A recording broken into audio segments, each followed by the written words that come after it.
Okay, one of the most important things that we do when we're recording is leveling. We need to make sure that the levels are good before we record anything so that when we're mixing later, we have good raw material to work with. What you don't want is to have to fix a load of leveling issues when you get to the mixing process later. So, what is going on at the moment?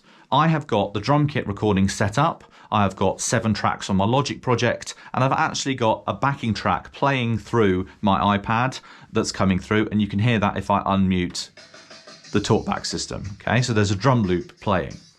You can see on Logic that we've got some signal coming through that is being picked up by those microphones. You can see already that the overheads are picking up a lot more than everything else. So we need to make sure that we've got nice even levels across everything. And to do that, we're going to use the mixer.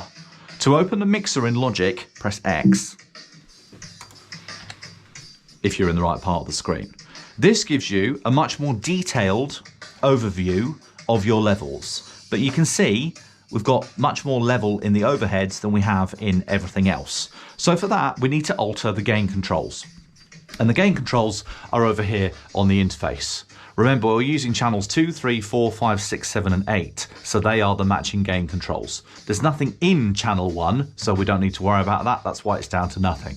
Now, at the moment, they're all set to the same level. They're all pointing roughly up at 12 o'clock. Okay? That's not giving us a nice balance of the kit that we want. What we need to do is we need to try and get everything as close as we can to -18. Okay, -18 is the number that we're always going for. Okay, so 18 on these mixing levels. That will mean that we've got a nice level that we can work with and produce a good mixing project later. Now, I'm not using a real drummer. If I were, I'd be getting a lot more signal because drums are very, very loud. So I'm actually going to turn everything up to full whack.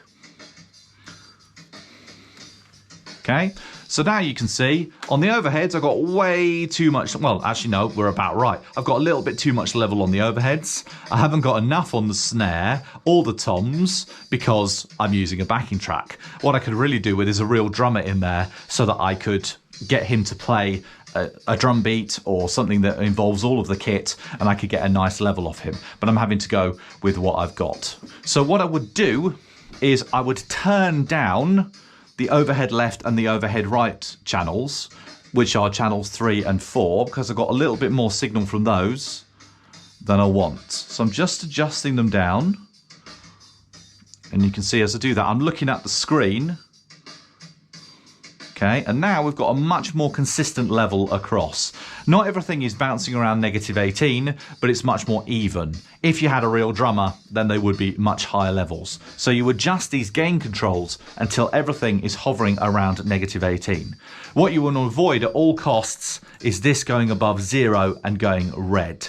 Okay, you don't want this to be in positive numbers, you want it to be in negative numbers. And so far, that is looking pretty good. I'd be happy with that if I were going to record. Generally, in terms of recording, lower level is better because you can always boost it later. But if you've got too much signal, then you're going to end up with distortion, and that is not very nice.